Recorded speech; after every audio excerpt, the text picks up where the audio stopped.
Comenzamos entonces.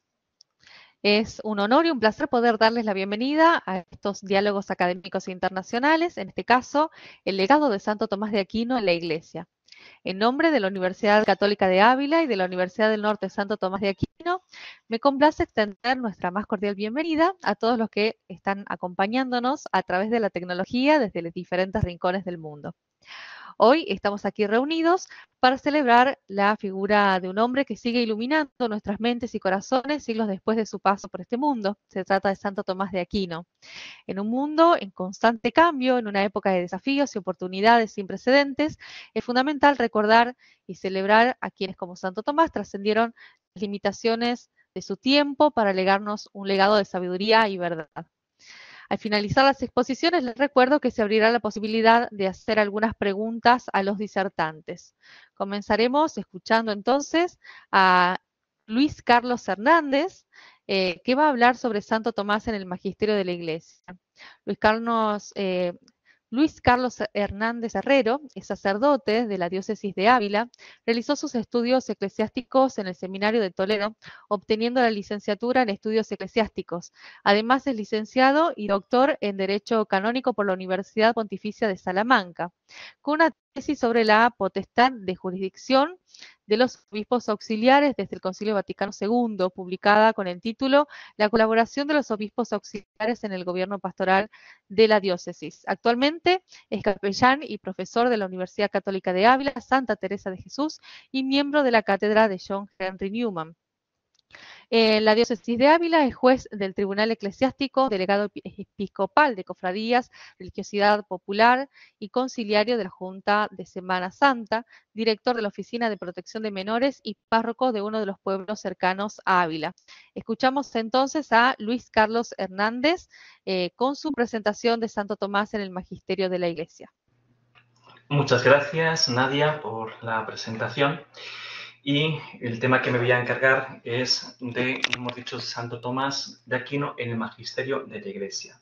Voy a cargar una presentación que va a ayudar a seguirlo. Bien, pues el Magisterio de la Iglesia ha valorado el sano pluralismo teológico proveniente de variedad de enfoques filosóficos con que son tratados los datos de revelación. Sin embargo, siempre ha declarado su especial preferencia por la doctrina y método de Santo Tomás, e incluso lo ha asumido como propio. Y decía el Papa Benedicto XVI en una audiencia general del 16 de junio de 2010, dedicada a la figura de Santo Tomás, decía: el motivo principal de este aprecio no solo reside en el contenido de su enseñanza, sino también en el método adoptado por él, sobre todo su nueva síntesis y distinción entre filosofía y teología. Desde el siglo XIII hasta nuestros días, nos encontramos con documentos pontificios recomendando su doctrina. Ya en vida, 4 papas hablaron de su doctrina: Alejandro IV, Urbano IV, Clemente IV y Gregorio X. Y desde su muerte, acontecida en el año 1274, hasta su canonización, que fue a cargo de Juan XXII, el 18 de julio de 1323, lo hacen 10 papas que ahí tengo indicados. Desde Juan XXII, desde su canonización, hasta León XIII, 50 pontífices continuaron los elogios y las recomendaciones a seguir la doctrina del doctor Angeli. Vamos a hacer un recorrido breve desde León XIII hasta el Papa actual. León XIII, de su pontificado hemos de destacar su encíclica Eterni Patris, sobre la restauración de la filosofía cristiana conforme a la doctrina de Santo Tomás de Aquino. Sin duda que la doctrina de Santo Tomás le inspiró los principios de justicia social expuestos en la encíclica Rerum Novarum de 1891. También los principios de filosofía política incluidos en la encíclica Iuturnum Illud sobre la autoridad política del año 1881. La distinción de poderes señalada en la Immortale Dei de 1885 sobre la constitución cristiana del Estado, el sentido del apostolado de los laicos en la encíclica Sapientiae Christianae, y la concepción de la libertad que figura en la encíclica Libertas Statissimum, sobre la libertad y el pluralismo. La finalidad que pretendía León XIII con esto no era solo doctrinal, sino que también insiste en el uso de la filosofía, no solo para la elaboración teológica, sino en sí misma como búsqueda de la verdad. Recordemos también que a los pocos meses de la Eterna Patris ordenó la reedición crítica de todas las obras de Santo Tomás.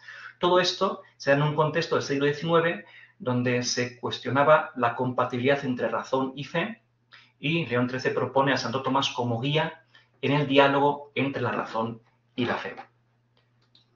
San Pío X, en su famosa encíclica Pascendi de 1907, sobre los errores del modernismo teológico, denunciaba y condenaba que la apertura a lo moderno llevaba a algunos excesos derivados de la adopción de posiciones filosóficas incompatibles con la fe católica.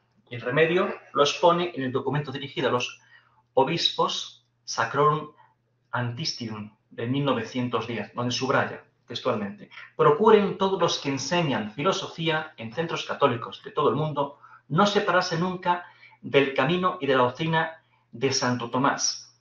Estudienla con el mayor empeño.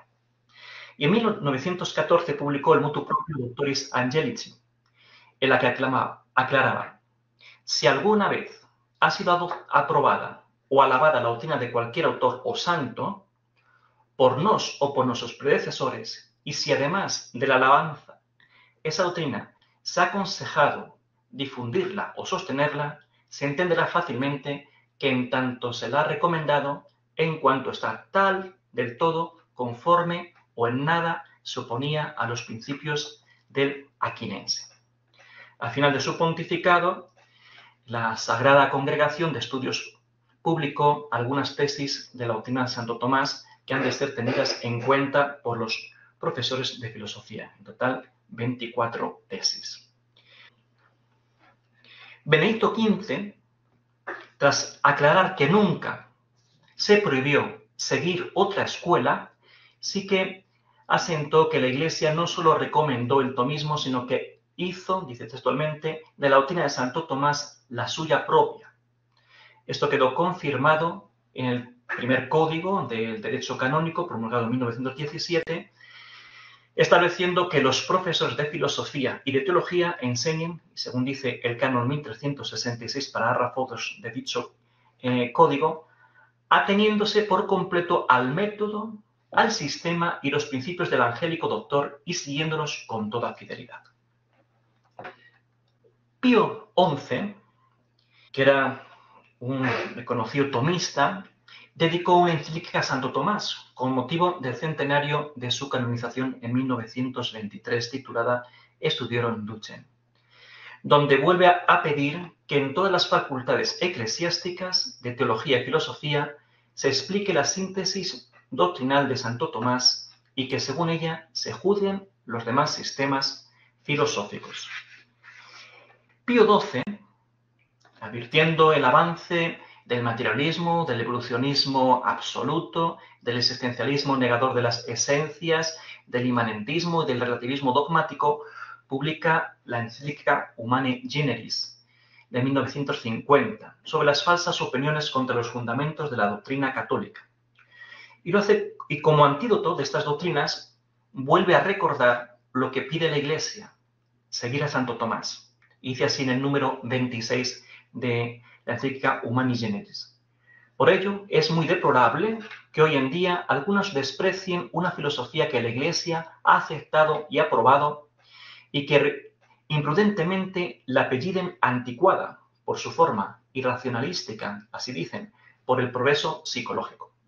Pregonan que esta nuestra filosofía defiende erróneamente la posibilidad de una metafísica absolutamente verdadera. Y más adelante ya San Pablo VI, que como bien sabemos convocó la segunda parte del Concilio Vaticano II, que fue convocado primeramente por Juan XXIII, En dicho concilio hay dos documentos que hacen referencia a Santo Tomás. El decreto Gravissimum Educationis establecía que se ha de buscar la armonía entre fe y la razón, dice en el número 10, siguiendo sobre todo los pasos de Santo Tomás. Y en el decreto Optatam Totius sobre la formación del clero recomienda, en el número 16, diciendo: aprendan luego los alumnos a ilustrar los misterios de la salvación cuanto más puedan y comprenderlos más profundamente y observar sus mutuas relaciones por medio de la especulación, siguiendo las enseñanzas de Santo Tomás. En el Concilio Vaticano II también se rechazó un decreto de la Comisión Doctrinal sobre Santo Tomás. Había preparado un documento sobre Santo Tomás, pero no se aceptó. Igual que había otro preparado también sobre la Virgen que quedó incorporado en esa última parte de Lumen Gentium.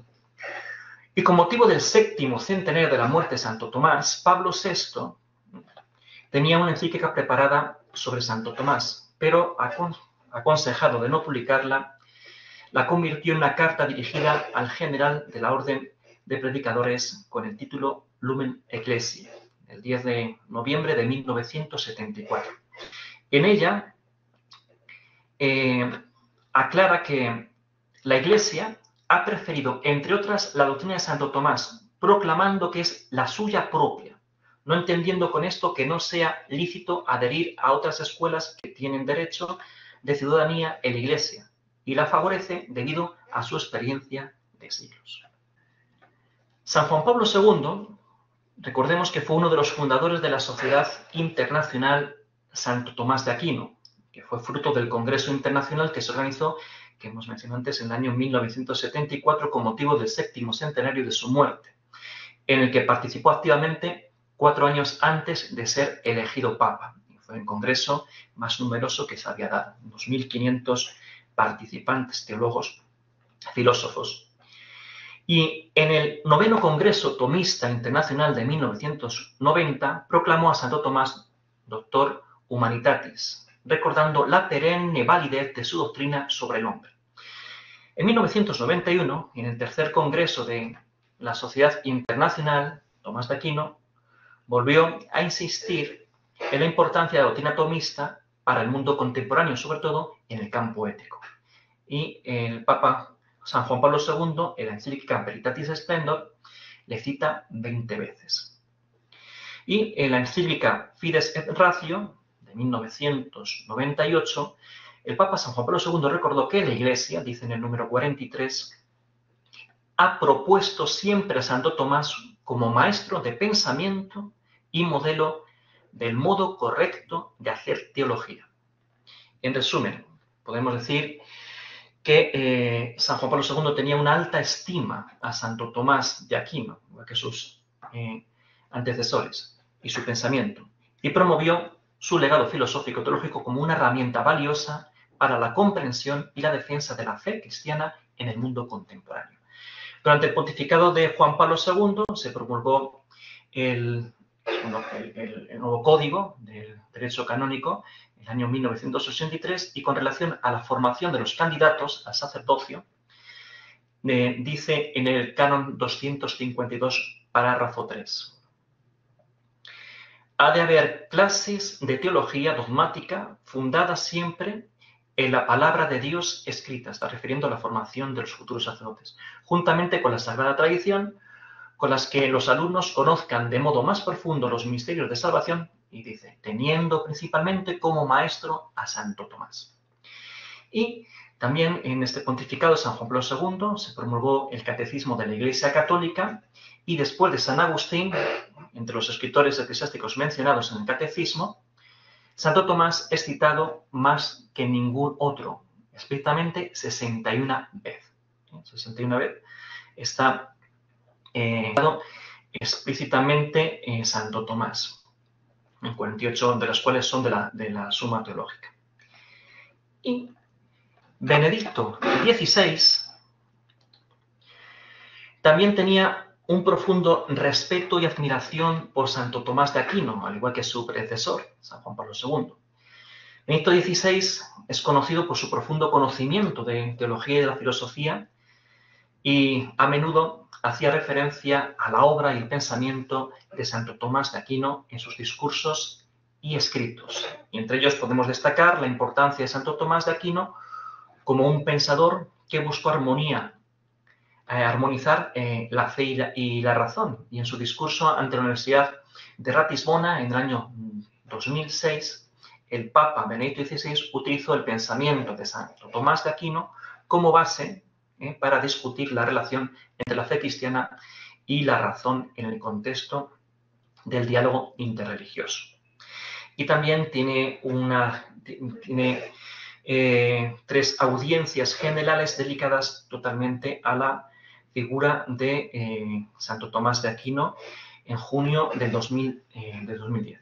En resumen, podemos decir que Benedicto XVI compartía la apreciación por Santo Tomás de Aquino como un pensador que contribuyó significativamente a la teología y a la filosofía cristiana y promovió su legado intelectual en sus escritos y discursos. Y por último, para cerrar ya este recorrido, el Papa Francisco ha mencionado a Santo Tomás de Aquino en varias ocasiones en sus discursos y escritos, aunque no de manera tan extensa como sus predecesores San Juan Pablo II y Benedicto XVI, quienes tenían una formación tanto teológica como filosófica más profunda.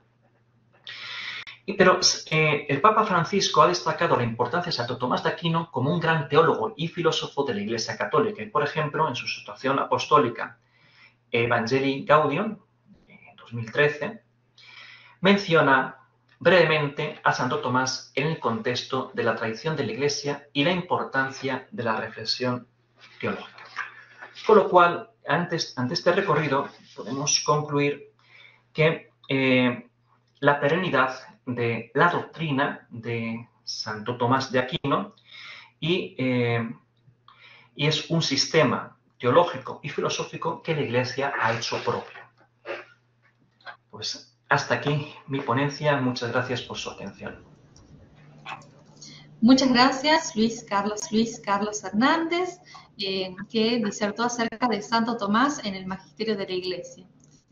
A continuación escucharemos a Ricardo von Buren. Él va a hablar sobre la sabiduría tomista y su presencia en la doctrina social de la Iglesia.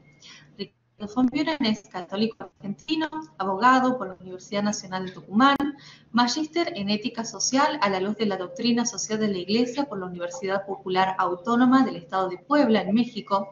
Ha cursado el doctorado en Ciencias Jurídicas en la Pontificia Universidad Católica Argentina.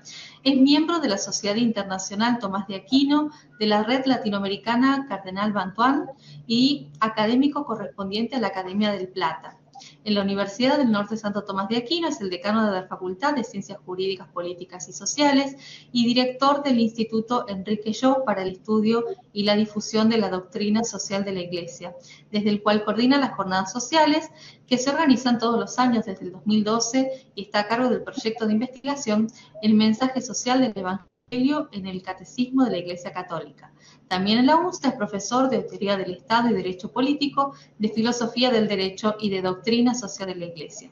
Escuchamos entonces a Ricardo von Buren. Muchas gracias. Gracias por la presentación. Mi exposición tiene como tema la sabiduría tomista y su presencia en la doctrina social de la Iglesia, y en cierto modo es una continuidad o una concreción de lo que acabamos de escuchar en la palabra del padre Luis Carlos, que nos mostró el vínculo hasta genético, podríamos decir, del pensamiento tomista y el magisterio de la Iglesia. Voy a dividir mi exposición intentando responder 3 preguntas. ¿Qué es la sabiduría tomista? ¿Cómo entendemos a la doctrina social de la Iglesia? ¿Y cuál es el vínculo entre ambas? ¿Qué es la sabiduría tomista? Llamamos sabiduría tomista a la síntesis doctrinal, filosófico-teológica del fraile dominico Tomás de Aquino, que a partir de su propia experiencia personal y del diálogo crítico y cordial con diversas fuentes cristianas y no cristianas, elaboró sobre Dios, el mundo y el hombre, siguiendo su original intuición del ser, abierta a la trascendencia desde la perspectiva de la revelación. Esa sabiduría tomista se encuentra diseminada en su múltiple obra, destacándose particularmente en orden a la temática social, que es lo que me ocupa en esta ponencia, su obra principal, que es la Suma de Teología, en donde encontramos el Tratado de la Ley, el Tratado de la Prudencia, el Tratado de la Justicia, que son como la columna vertebral de su pensamiento jurídico y político. También se hace presente en otras obras muy importantes como la Suma contra Gentiles, o los comentarios a la ética nicomaquea y a la política aristotélica, y al libro de Regimi Principium o de Regno, del cual nos va a hablar luego el profesor León Gómez Rivas. La obra de Santo Tomás y su sabiduría no quedó clausurada, como nos mostró el padre Luis Carlos en el siglo XIII, en la época de Santo Tomás, sino que se proyectó en el tiempo, no solo en el magisterio de la Iglesia, sino también por fuera de él, a través de una corriente de pensamiento que tiene una viva actualidad hoy, a la cual conocemos como el tomismo. Explicitado qué es la sabiduría tomista, podemos preguntarnos cómo entendemos a la doctrina social de la Iglesia. Y para eso vamos a tomar una definición que propusieron los obispos latinoamericanos y del Caribe en su cuarta reunión en la Conferencia Episcopal en 1992, en Santo Domingo, cuando se celebraba el 5º centenario de la evangelización, reunión en la cual tuvieron la visita y presidió esa reunión el Papa San Juan Pablo II. Dicen los obispos latinoamericanos y del Caribe que la doctrina social de la Iglesia es la enseñanza del magisterio en materia social, que contiene principios, criterios y orientaciones para la actuación del creyente en la tarea de transformar el mundo según el proyecto de Dios. Es decir, estamos viendo acá en esta definición que el propio magisterio de la Iglesia toma sobre sí la doctrina social de la Iglesia y la considera parte de su enseñanza. Es importante en relación a la doctrina social destacar dos características. En primer lugar, la admirable continuidad doctrinal que se observa a lo largo del tiempo en las intervenciones de los papas y en relación a temáticas fundamentales como la concepción de la persona, de la familia, del poder, de la autoridad, del bien común. En este sentido, dice Benedicto XVI, en la encíclica Caritas in Veritate, que es justo señalar las peculiaridades de una u otra encíclica, de uno u otro pontífice, pero sin perder nunca de vista la coherencia de todo el corpus doctrinal en su conjunto. Y la segunda característica que creo que es muy importante señalar y que a veces se descuida, es la centralidad del misterio cristológico en el entramado doctrinal de la enseñanza social de la Iglesia. Si no lo vemos a esto, si no lo entendemos a esto, no vamos a comprender verdaderamente la doctrina social de la Iglesia, que tiene un plano o una dimensión cristológica fundante. Lo dice el Papa Francisco en el prólogo al Ducat. Leemos ahí esta expresión: la doctrina social no proviene de este Papa o de aquel otro, ni tampoco de ningún sabio. Procede del corazón del Evangelio. Viene de Jesús mismo. Jesús es la doctrina social de Dios. Habiendo esbozado una respuesta a las dos primeras cuestiones acerca de la sabiduría tomista y la doctrina social de la Iglesia, podemos intentar ahora mostrar cuál es el vínculo que se aprecia entre ambas.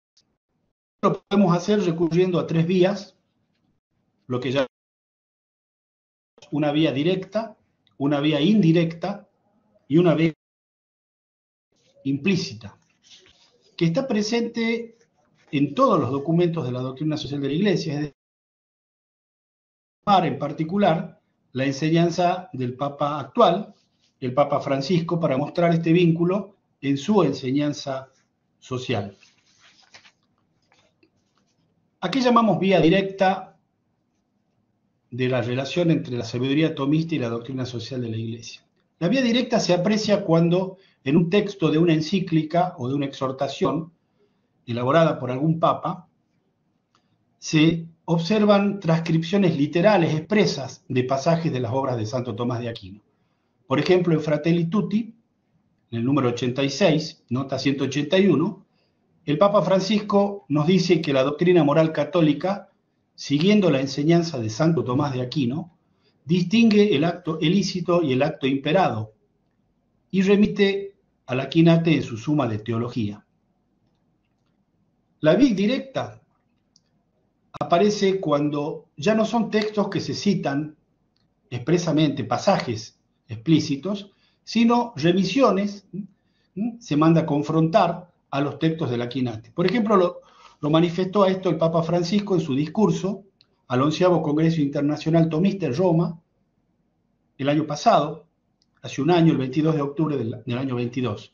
Dijo en esa ocasión Francisco: entre las muchas doctrinas esclarecedoras de Tomás de Aquino, solo quisiera llamar la atención, como lo hice en la encíclica Laudato Si, sobre la fecundidad de su enseñanza sobre la creación. No en vano, el escritor inglés Chesterton llamó a Tomás de Aquino Tomás del Creador. La creación es para Santo Tomás la primera manifestación de la estupenda generosidad de Dios, más aún de su misericordia gratuita. Y cita el comentario a las sentencias y la Suma de Teología. Y la tercera vía es la vía implícita. Aparece en documentos magisteriales que se sostienen en el tomismo, pero sin citas directas ni indirectas. Pero al conocedor del pensamiento de Santo Tomás se le hace visible, con la lectura del texto, la presencia del espíritu de Santo Tomás y de su arquitectura doctrinal en el que hace el redactor del documento. Esto lo manifiesta el Papa Francisco en su discurso en San Juan de Letrán, el 16 de junio del 2016, cuando dice, refiriéndose a su exhortación Amoris Laetitia: tengo que deciros que todo lo que está escrito en la exhortación Amoris Laetitia, y retomo las palabras de un gran teólogo que fue secretario de la Congregación para la Doctrina de la Fe, el cardenal Schönborn, que la presentó, todo es tomista, desde el inicio hasta el final. Es la doctrina segura. Tres vías entonces: la vía directa, la vía indirecta y la vía implícita. Y nos vamos a detener a observarlo en un documento específico del Papa Francisco, donde vamos a ver estas tres vías de acercamiento a esa relación entre Tomás y la enseñanza social de la Iglesia. La exhortación Amoris Laetitia es un ejemplo de la presencia tomista en la doctrina social de la Iglesia, en donde observamos las tres vías. La vía directa la podemos constatar en el número 134. Dice allí el Papa Francisco: esta forma tan particular de amor que es el matrimonio está llamada a una constante maduración, porque hay que aplicarle siempre aquello que Santo Tomás de Aquino decía de la caridad. Y cita: la caridad, en razón de su naturaleza, no tiene límite de aumento, ya que es una participación de la infinita caridad, que es el Espíritu Santo. Poco por parte del sujeto se le puede prefijar un límite, aumento superior. Y es una cita de la Suma de Teología. La vía indirecta no se trata de transcripciones literales, sino de remisiones. En el número 145, la nota 140, remite a la Suma de Teología, al Tratado de la Caridad, lo vuelve a hacer en el número 146, nota 141, y también en el número 148, nota 144. Siempre ahí el Papa manda leer a Tomás de Aquino en la Suma de Teología. Y finalmente la vía implícita. Dice el Papa Francisco en el encuentro con los jesuitas en Colombia, el 19 de septiembre de 2016, refiriéndose también a Amoris Laetitia: para entender Amoris Laetitia hay que leerla de principio a fin. Empezar con el primer capítulo, continuar por el segundo, y así siguiendo, y reflexionar. Leer qué cosa se ha dicho en el sínodo. Quiero reafirmar con claridad que la moral de Amoris Laetitia es tomista, la del gran Tomás. Esto lo quiero decir para que ayuden a la gente que cree que la moral es pura casuística. Ayúdenlos a darse cuenta que el gran Tomás tiene una riqueza muy grande, capaz también hoy de inspirarnos, pero de rodillas, siempre de rodillas. Esta presencia de la doctrina social de la Iglesia, como decíamos, de la cual hemos hablado muy rápidamente, por el poco tiempo del que disponemos, podría ser acreditada, como decíamos, en todos y cada uno de los papas, y también analizando cuestiones temáticas aisladas, como decíamos hace un rato, la noción de persona humana, la noción de matrimonio, de familia, la noción de derecho, de ley, de justicia, la noción de autoridad, la noción de participación, de bien común. Todas son nociones que el magisterio de la Iglesia en su doctrina social ha asumido inspirándose en el Aquinate. De manera que cuando uno estudia la doctrina social de la Iglesia, constituye un criterio de rigor científico tener un conocimiento adecuado del pensamiento de Santo Tomás de Aquino para poder entender a la doctrina social de la Iglesia. Porque cuando la doctrina social de la Iglesia habla del bien común, lo está haciendo en un sentido tomista, no en el sentido de otras corrientes de pensamiento. Y cerramos, habiendo mostrado la presencia de la sabiduría tomista en la doctrina social de la Iglesia, con las palabras del Papa Francisco en su discurso a los que participaban en el 11º Congreso Tomista Internacional, organizado por la Academia Pontificia de Santo Tomás de Aquino en Roma el año pasado, el 22 de septiembre. Allí el Papa dijo: por todo esto, queridos hermanos y hermanas, siguiendo los pasos de mis antecesores, les recomiendo vayan a Tomás. Muchas gracias. Muchas gracias, Ricardo von Buren. Ahora vamos a escuchar al Fray Julio Sefting, que va a hablar sobre la ley y modernidad en Santo Tomás. Él es sacerdote desde el 2003, religioso dominico desde el 2017, es doctor en filosofía por la Pontificia Universidad Católica de Chile en el 2011, doctor en teología por la Facultad de Teología de Granada en 2020. Ha enseñado metafísica y síntesis teológica en el Seminario Pontificio Mayor de Santiago, así como teología en la Pontificia Universidad Católica de Chile, en la sede de Mendoza, de la Universidad Católica Argentina. Actualmente se desempeña como docente de filosofía en el área epistemología y teología fundamental y dogmática de la Universidad del Norte Santo Tomás de Aquino, en el Centro de Estudios de la Orden de Predicadores de Buenos Aires y como director de la revista Studium de Filosofía y Teología. Entre sus publicaciones se encuentran Metafísica, de ediciones de la Universidad Católica de Chile, Aporías y objeto de la metafísica de Aristóteles, el problema fundamental de la epistemológica de la ciencia primera, de Editorial Académica Española, y El hombre en Dios, la encarnación en el pensamiento teológico y filosófico de Francisco Suárez, de la Biblioteca Teológica de Granadina, Granada, 2021. Además de otros artículos científicos en revistas nacionales e internacionales. Escuchamos entonces al Fray Julio Sefting de la Orden de Predicadores de la UNSTA. Gracias, Nadia, y gracias a todos los participantes de este encuentro. Y un especial saludo y gratitud a la Universidad Católica de Ávila y a la UNSTA por la invitación. Quizás como nunca en la historia del pensamiento occidental, la ley ocupa un lugar paradojal.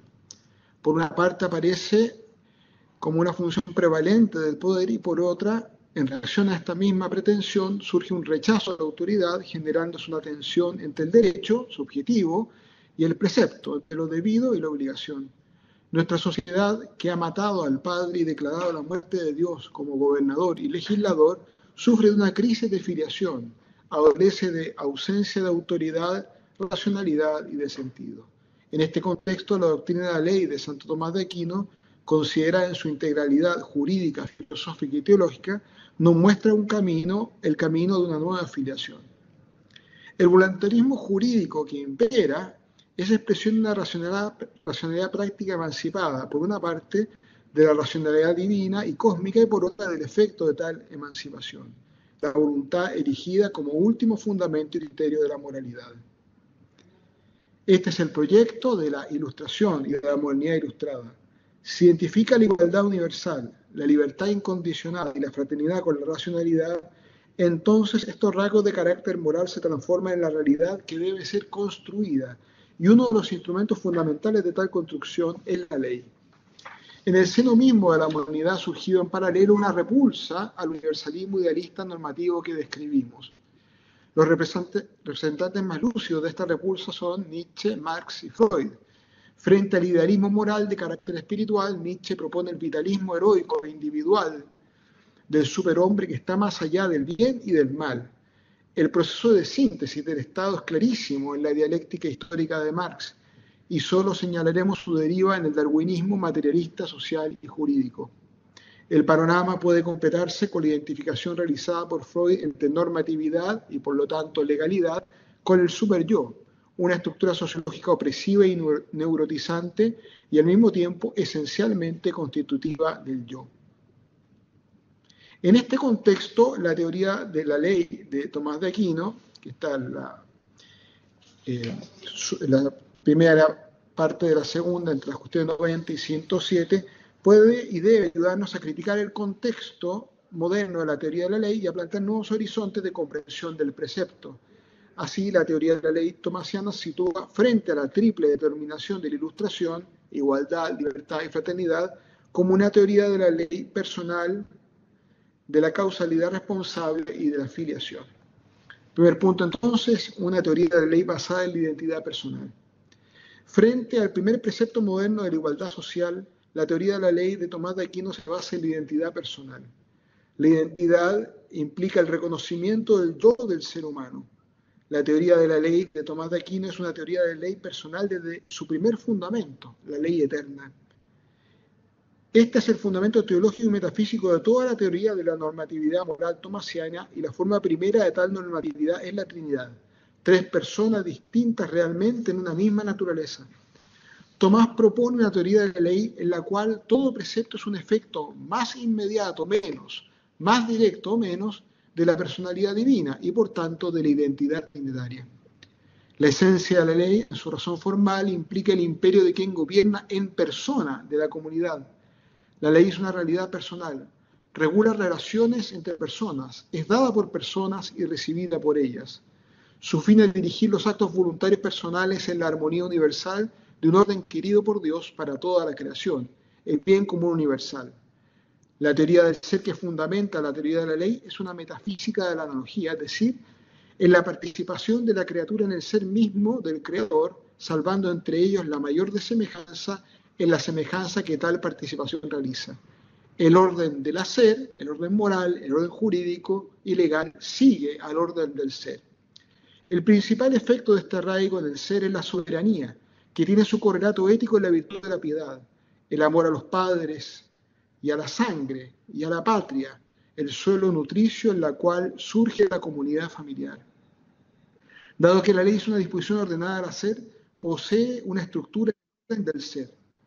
De esta diversidad de disposición del ser surgen los distintos tipos de disposiciones del hacer: la ley eterna, la ley natural, la ley humana y la ley divino positiva. En segundo lugar, una teoría de la causalidad responsable. Responsabilidad implica dar respuesta a otro de algún compromiso o obligación. La estructura teológica y antropológica de la persona humana de Tomás de Aquino fundamenta la responsabilidad en la conciencia moral, como lugar en el cual se inscribe la ley eterna en la criatura racional. La responsabilidad, y no el derecho subjetivo, es la estructura correlativa al imperio y eficacia de la ley. El angélico afirma que se denomina ley analógicamente a la conciencia y a la sindéresis, porque la conciencia contiene los preceptos, no siendo ella misma un precepto. La sindéresis, por su parte, es el hábito que capta los primeros principios de las operaciones humanas. La integración de la conciencia en la obligatoriedad moral de la ley es quizá uno de los rasgos distintivos de la teoría de responsabilidad tomasiana. La conciencia es un juicio práctico de la razón en relación con la moralidad de un acto a partir de sus principios, que se expresan en la ley natural, afirma Tomás. En el terreno práctico, la necesidad no es la misma en todos los hombres considerada en concreto, sino solo en general, y aún en aquellos en que se da la misma rectitud respecto de lo concreto, esa rectitud o verdad no es igualmente conocida por todos. La responsabilidad moral propia del orden legal de Tomás implica un continuo ejercicio de discernimiento y deliberación, tanto en el gobernante como en el gobernado. El primero por medio de la prudencia gubernativa, el segundo mediante la prudencia política. Otra dimensión de la teoría de la ley, como la teoría de la responsabilidad, la encontramos en la obligación en la conciencia de la ley humana. En la obligación en conciencia de la ley humana. Las leyes justas nos obligan en conciencia por razón de la misma justicia que realizan. Esta justicia tiene un triple respecto: por razón del fin, el bien común; por razón del autor, la autoridad legítima y por razón de la proporcionalidad. Las leyes injustas lo son porque fallan en alguno de estos respectos. Tales leyes no obligan en el foro de la conciencia, sino es para evitar el escándalo y el desorden. Esto vale solo en el caso de la injusticia con el bien común social. Por ejemplo, marchar de manera injusta o contra la proporción. Ejemplo, pagar impuestos o no. En este caso es posible ceder el derecho a no obedecer por un bien mayor o para evitar un mal mayor. Nunca es lícito cuando está en juego un bien divino o esencial de la naturaleza, una ley que mande la idolatría, o, por ejemplo, en nuestra época, que disponga de la vida del inocente que está en el vientre de su madre. Incluso en el ámbito de la obligación y sometimiento a la ley humana, Tomás se expresa a favor de una virtud que dispone a la acción en contra de la letra de la ley, no de la ley, sino de la letra, la epiqueia. La razón de la acción contra la letra de la ley se fundamenta en el realismo jurídico, y en el metafísico. Las cosas no están sujetas a las palabras, sino las palabras a las cosas y a su esencia. Por ejemplo, actuar contra la ley que prescribe mantener cerradas las puertas de la ciudad ante la llegada de fugitivos que la defienden. Finalmente, una teoría de la ley filial. Podemos añadir un último rasgo descriptivo en oposición al triple dogma moderno de la igualdad, la libertad y la fraternidad. Podemos afirmar que la teoría de la ley de Tomás de Aquino es una teoría filial. Su última perfección, que realiza la ley nueva del Evangelio y del amor, es una ley de libertad de hijos y no de sujeción de esclavos. Muchas veces advertimos a lo largo del tratado de la ley de Tomás de Aquino que es una unidad literaria y de pensamiento que expresa, de algún modo, la lógica del todo de la suma de teología, en el fragmento de la teoría legal, desde la ley eterna, Dios uno, hasta la ley nueva, Dios trino. Y, tal como el acto voluntario no se realiza y no se entiende sin atención a su fin, del mismo modo la ley, que es un auxilio exterior directivo de tal acto, no se comprende sin la atención a su fin, y el fin de la ley es la vida según el Espíritu en el amor filial sobrenatural. La ley antigua, como toda ley, tuvo una finalidad directiva y pedagógica. Contiene preceptos que no son derogables, la ley natural, otros morales que implican progreso moral, concreto y histórico del pueblo de Israel, que una vez cumplida su finalidad deben desaparecer. Por su parte, preceptos judiciales y ceremoniales que poseen a una realidad aún más contingente. La ley nueva, por el contrario, es perenne, es una ley de libertad, una ley del amor, una ley del espíritu, dice Tomás. En este sentido, cada cual es libre para determinar lo que conviene hacer o evitar en tales casos. Y lo mismo cualquier prelado para ordenar a sus súbditos en esta materia lo que han de hacer o evitar. Y por eso también la ley del Evangelio se llama ley de libertad, pues la ley antigua determinaba muchas cosas y eran pocas las que dejaba la libertad de los hombres. Hasta aquí la cita. Finalizando. Ante el programa moderno ilustrado de la igualdad, la libertad y fraternidad como fundamentos de la teoría de la ley, Tomás de Aquino opone un programa de identidad personal, responsabilidad social y filiación divina. Ante la crisis de la modernidad, Tomás nos invita a proponer a la sociedad el sentido auténtico de la racionalidad, expreso en la legalidad, como participación de la sabiduría de un Dios bueno que comparte su designio a todo el orden del ser. En tal teoría de la ley, la obligación se convierte en libertad, la soberanía en pertenencia a la familia y a la patria. Esta libertad es el signo y esperanza de un tiempo nuevo de hijos libres para amar y servir, no emancipados de la casa del Padre, sino identificados con Él en su Hijo por el Espíritu Santo. Para Tomás, el fin de la ley es hacernos personas, a imagen de las personas divinas y semejanzas suyas, responsables e hijos en la libertad. Solo desde esta filiación es posible la verdadera y auténtica fraternidad, la verdadera auténtica libertad y una igual dignidad de todos los hombres. Gracias. En la Universidad de Ávila. Sus temas de investigación tratan sobre el pensamiento político y económico de la Segunda Escolástica Española, como analizó en su tesis de Vitoria. Es también autor de las publicaciones Campeones de la Libertad, los maestros de la Segunda Escolástica Española e Iberoamericana por Unión Editorial Madrid, o Escolástica e Independencia, las bibliotecas jesuitas al tiempo de la emancipación, editados por el Instituto Fe y Libertad de Guatemala, además de artículos de revista y capítulos de libros. Es miembro de Mont Perlin Society, del Instituto Juan de Marina, del Centro Diego Covarrubias y de varias asociaciones académicas de historia o economía. Invitado por los coloquios Liberty Fund, ha viajado en varias ocasiones a León Gómez Rivas. Muchas gracias, Nadia, por la presentación y bueno, pues es un placer volver a compartir con ustedes estos coloquios y bueno, que unen estas universidades transatlánticas desde España y Argentina.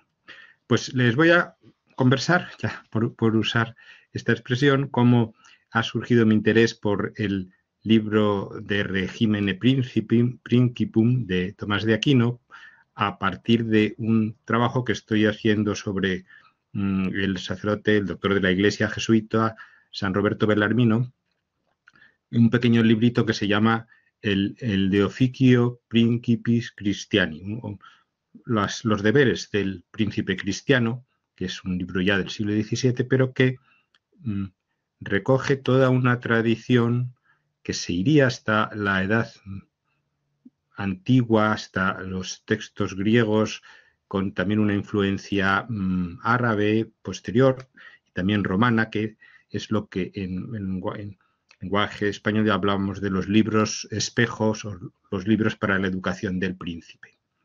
Y en esa trayectoria pues hay un hito muy importante, que es este librito del que ahora hablaré, que es el De Regno o de Regimine Principum de Santo Tomás. Que por cierto, pues bueno, esta reunión también me ha servido para recordar a este importantísimo santo en este centenario de su beatificación, de su canonización, ¿no? En 1323, pues que casi se nos estaba terminando el año y bueno, pues me alegra contribuir con esta pequeña reflexión y con este conversatorio en general. Bueno, pues entonces, investigando qué había escrito Santo Tomás sobre este aspecto del pensamiento político, pues lo primero que vi, que es precisamente en el Tratado sobre la Ley que hemos estudiado, ¿no? Hasta ahora con Fray Julio con mucho detalle, pues hay unas referencias, además repetidas, que está también en la primera parte de la segunda, en varias de las cuestiones, en la cuestión 95 de la ley humana y en la cuestión 105 de los preceptos judiciales. Y en ambos textos, o sea que no es que verdaderamente haya escrito un tratado de teoría política, sino que dentro de su consideración más general, más teológica y más jurídica, hace algunas referencias a una cita repetidísima, por otra parte, de Aristóteles en el tercer libro de la Política, en el que explica las formas de gobierno, Aristóteles, y Santo Tomás las repite. Por ejemplo, en esa cuestión 95, les voy a leer, dice Santo Tomás: ahora bien, la primera de estas formas, según dice el filósofo, es la monarquía, en la que el Estado es gobernado por uno solo. Otra forma de gobierno es la aristocracia, en la que mandan los mejores o nobles. Otra forma de gobierno es la oligarquía, es decir, el mando de pocas personas ricas y poderosas. Está luego el gobierno del pueblo, denominado democracia, que da lugar a los plebiscitos. Hay también un régimen tiránico que, por ser completamente corrompido, no da nombre a ninguna ley. Y existe finalmente otro constituido por la combinación de los anteriores, que es el mejor, y que da lugar a aquella ley que los ancianos y la plebe conjuntamente sancionaron. Esta idea sobre las diversas formas de gobierno, pues la va a repetir otra vez en esta siguiente cuestión, la 105, que decía que en uno de los artículos se pregunta si la ley antigua ordenó convenientemente lo que atañe a los príncipes. Bueno, pues vuelve a repetir, ¿no?, esta idea de hablando de Aristóteles, como enumera varias especies de gobierno, pero las principales son la monarquía, repetimos la misma descripción, la monarquía en la que uno es el depositario del poder y la aristocracia en la que son algunos pocos. La mejor constitución en una ciudad o nación es aquella en la que uno es el depositario del poder y tiene la presidencia sobre todo, y sin embargo ese poder sea de todos. Y termina. Tal es la buena constitución política en la que se juntan la monarquía, la aristocracia, y la democracia, que es el poder del pueblo en cuanto que estos que ejercen el poder puedan ser elegidos del pueblo y es el pueblo quien los elige. Bueno, pues con estos antecedentes, ahora les voy a explicar también muy brevemente qué dice y cuál es pues, el argumentario de este librito que estamos refiriéndonos, el de Regno o de Regimine Principum, que es una obra muy corta que además quedó inconclusa, que ahora comentaremos, porque iba dirigida al rey de Chipre. De hecho, su nombre original era de Regno ad Regem Chipri, pero este rey falleció y por lo tanto la obra quedó inconclusa y parece ser que un discípulo de Santo Tomás, que se llamaba Ptolomeo de Luca, la concluyó a partir de unos trabajos que ya había escrito, unos textos que había escrito el santo, de tal manera que más o menos los dos primeros libros, con la terminología de estos tiempos, los dos primeros libros son de Santo Tomás y los otros dos, el tercero y el cuarto, son de este Ptolomeo de Luca. Parece ser que un hermano de Santo Tomás había servido al rey de Chipre y bueno, pues como que le pidió que le escribiera este libro en esta tradición de libros de educación del príncipe, libros espejo. Sin embargo, bueno, una de las características que tenían estos libros pues era esto, educar en cuanto a las virtudes, cuál sería el ideal del gobernante, ilustrándose en ejemplos de príncipes famosos, que va a ser pues esa tradición que estoy diciendo que desde antes de la Edad Media, pero después va a ser muy continuada. La característica principal, por terminar esta introducción, es que en este de Regno, sin embargo, Santo Tomás no va a considerar como el mejor sistema de gobierno un sistema mixto, sino que va a defender la aristocracia. Ahora comentaremos por qué. Y pues de una forma muy rápida voy a hablarles de los títulos de estos capítulos para descubrir cuáles son las 4 ideas que se pueden resumir este libro. La primera idea es toda la teoría sobre la sociabilidad natural, que el mismo título nos lo indica. Es necesario que los hombres que viven juntos sean gobernados por alguno. Esto, siguiendo también a Aristóteles, pues es una idea muy repetida sobre cómo es lo propio del ser humano, es vivir en sociedad y por lo tanto esa sociedad necesita de un gobernante. No voy a explicar más citas para ir un poquito más ligero. El segundo punto, y dentro todavía de este primer capítulo que habla de la sociabilidad y que es quizás el más largo, Santo Tomás también recoge de nuevo esta división de las formas de gobierno y habla de la monarquía, la aristocracia y la democracia.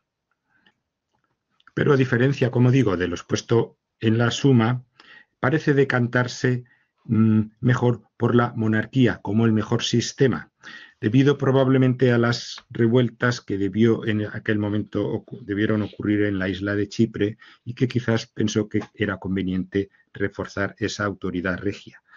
Y este cambio de orientación lo vemos en los siguientes capítulos, que el enunciado nos lo muestra.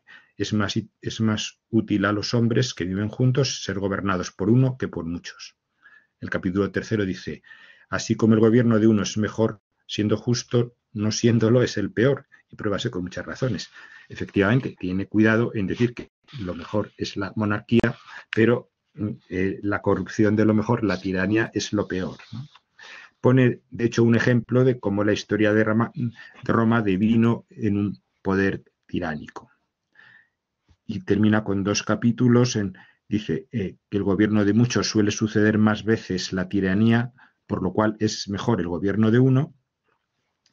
Y en el capítulo 6 dice: conclúyese que el gobierno de uno es mejor, y muestra cómo se deben comportar con él los súbditos, porque no se le debe dar ocasión de tiranizar. y que aun esto se debe tolerar por evitar mayores males. Bueno, no nos daría tiempo a entrar en estas casuísticas sobre hasta dónde se permite al monarca tener un cierto grado de tiranía.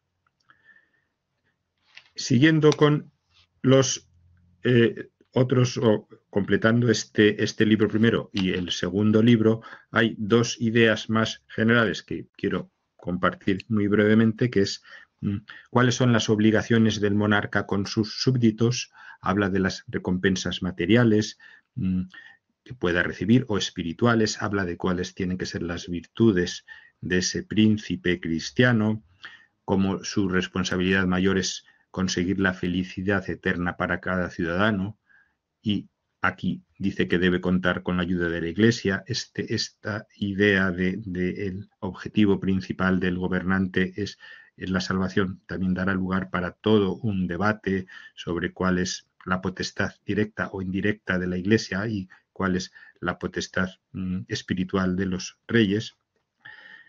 Y por último, un cuarto gran apartado de ideas con los que termina esta obra de Santo Tomás son algo que yo llamo aquí contenidos prácticos, como por ejemplo explica cómo los reyes han de fundar ciudades para alcanzar fama. Luego dice cómo deben elegir los reyes y príncipes las regiones para fundar estas ciudades y castillos, y que debe ser de aire saludable. O es necesario que la ciudad de un rey, que un rey debe fundar, tenga abundancia de mantenimientos. Y que tenga también, por ejemplo, lugares amenos y deleitosos, ¿no? Muy bien, bueno, pues así, de esta forma tan resumida, quería pues aportarles este librito que en la tradición cultural del pensamiento político europeo ha sido tan relevante. Muchas gracias. Aquellas personas que quieran hacer alguna pregunta pueden hacerla para cualquiera de los 4 disertantes que han compartido con nosotros hoy. Los leo, los escucho. Entre nosotros mismos también mientras terminan de animarse los ponentes, nos preguntaban si queríamos también hacer algún comentario. No sé si, Nadia, espero un poco a que haya otras intervenciones, sí, o vamos esperando, porque sí. Mi compañero, el padre Luis Carlos, que una pregunta era también, hablando de centenarios y de celebraciones, que es muy importante cómo Francisco de Vitoria lleva la enseñanza de la Suma en 1526 a la universidad, y creo que sería como un tema para, como mucho anterior a los documentos pontificios, o mejor dicho, en otro estilo, que sería una cuestión a considerarla. Nada más. Bien, muchas gracias, León. La verdad es que yo lo que he echado un vistazo es, sobre todo a partir de León XIII, ¿no? Que es cuando será que hacer esa disociación entre la razón y la fe. Y Santo Tomás de Aquino, su fundamento, todo su sistema y su doctrina se fundamenta en eso mismo, en hacer compatible lo que es la fe con la razón. Y lo que sí que es cierto es que en la mayoría de los documentos que hacen referencia a esta doctrina y sistema de Santo Tomás, o el tomismo en general, la sabiduría tomista a la que ha hecho referencia el profesor Ricardo, pues la mayoría de veces es recomendaciones a las universidades, a los profesores de universidad y de filosofía. La recomendación es constante a que sigan los principios, el sistema, la doctrina de Santo Tomás. Desde el punto de vista teológico, como medio también para más que combatir, para evitar el error teológico y sobre todo ante esas desviaciones teológicas o incluso del fundamento filosófico. Yo creo que es una realidad que hay que seguir ahondando todavía, porque a partir del mismo concilio, algunos de los que eran teólogos que que eran peritos, ponían en cuestión la autenticidad de Santo Tomás, en ese sentido. De ahí esos documentos que luego salen posteriormente, tanto de Pablo VI como de los papas sucesores, San Juan Pablo II, Benedicto XVI. Y el tema es, hay que volver a recuperar estos principios fundamentales de Santo Tomás, sobre todo en el mundo del pensamiento, especialmente en las universidades, sin duda. No sé si ahí el padre Julio, que acaba de levantar la mano, quiere un poquito completar esto. No, yo no completar, sino más bien preguntar. Padre, agradecer primero todas las ponencias suyas, de Ricardo y del doctor Luis Gómez Rivas. No sé si anoté mal, pero me faltó Juan 23 en el elenco de los papas y me preguntaba primero si es que era un error mío, y si era error mío, bueno, tengo que volver a ver la presentación, y si no lo es, si hay alguna teoría o alguna, digamos, alguna idea o concepto de por qué Juan 23 no aparece en este elenco, que está contento en todos. Sí, se oía como un poquito entrecortado la última parte. Sí que es cierto que es en esta ponencia tan breve esto que no podíamos abarcar todo.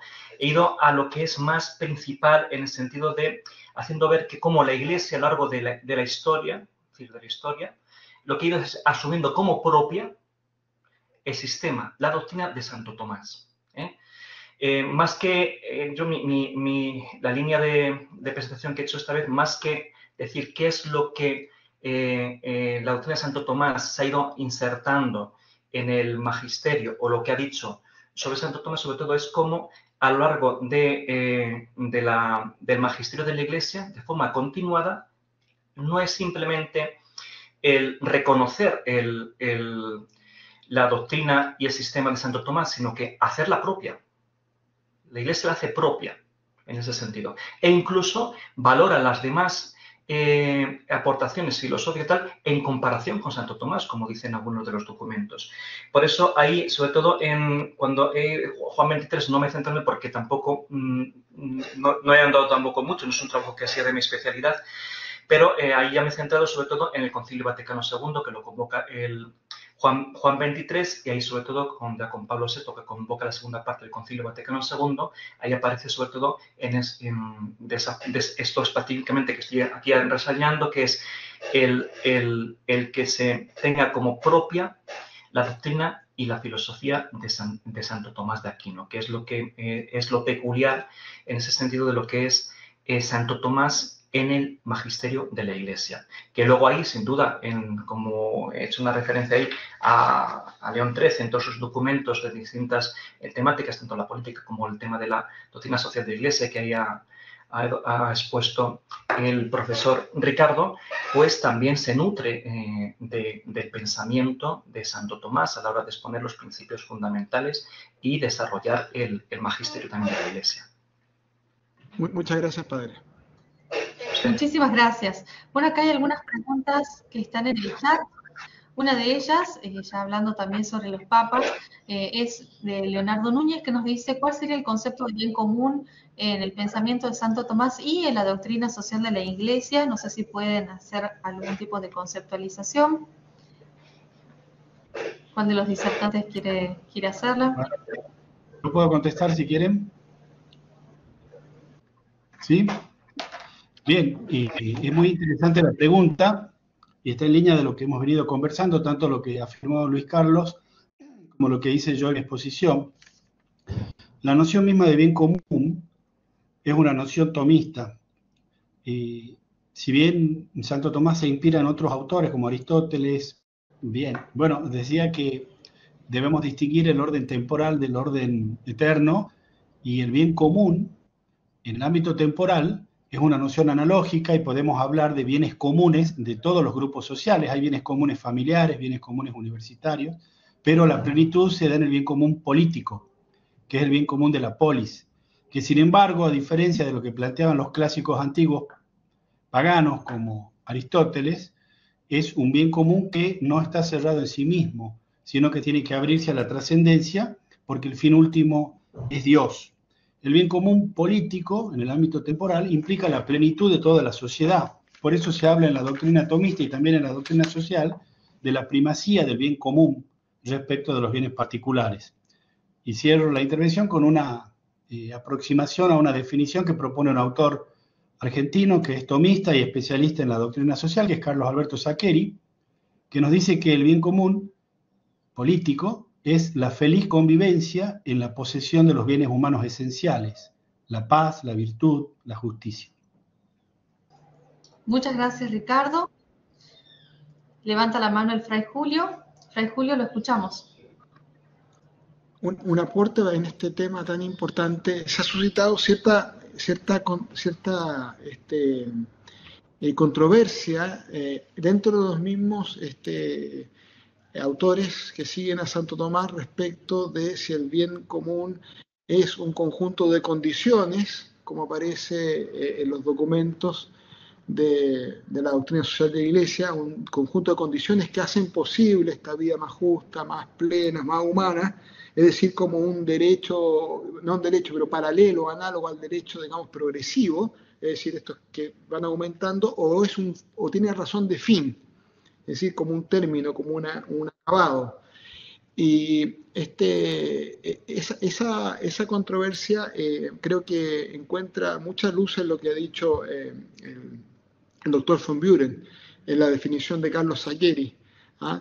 Es una posición, es decir, siempre es un fin, es algo que se realiza, no una utopía, porque se podría interpretar mal la visión de la doctrina social de la Iglesia pensando que se trata de las condiciones que apuntan a algo por realizarse y no una posesión.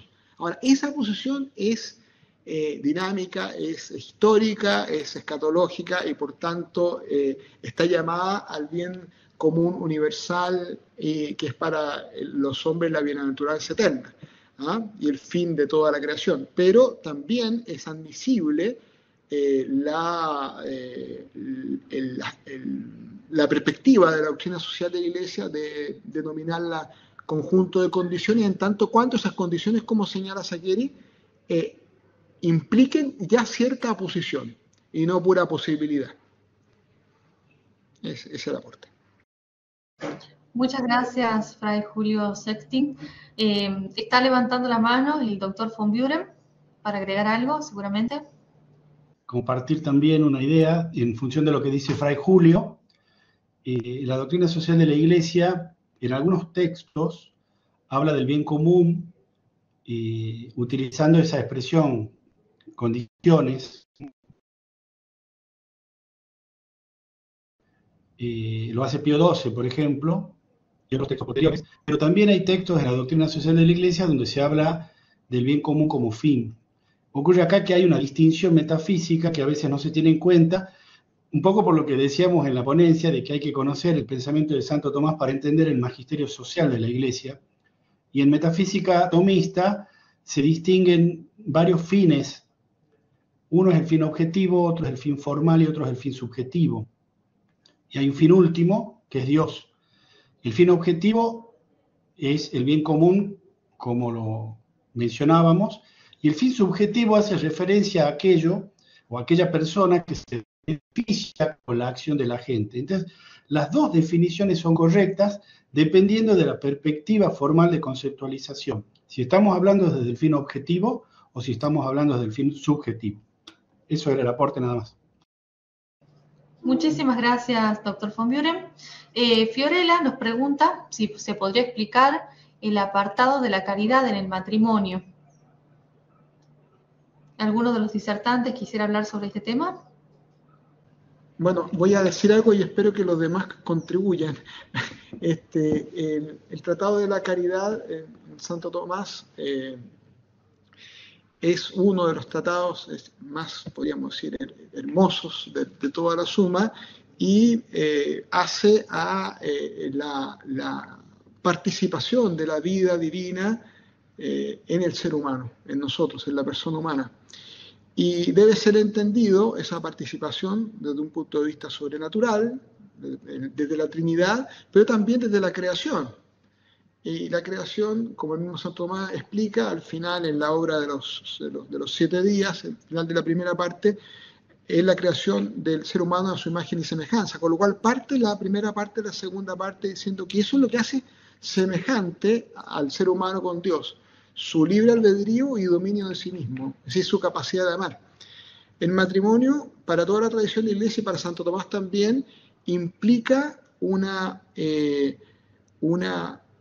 sacramentalidad, es decir, una significación y una realización del amor de Cristo por la Iglesia, siguiendo San Pablo la carta a los Efesios. Por tanto, el crecimiento en la caridad tiene un doble respecto en el sacramento del matrimonio.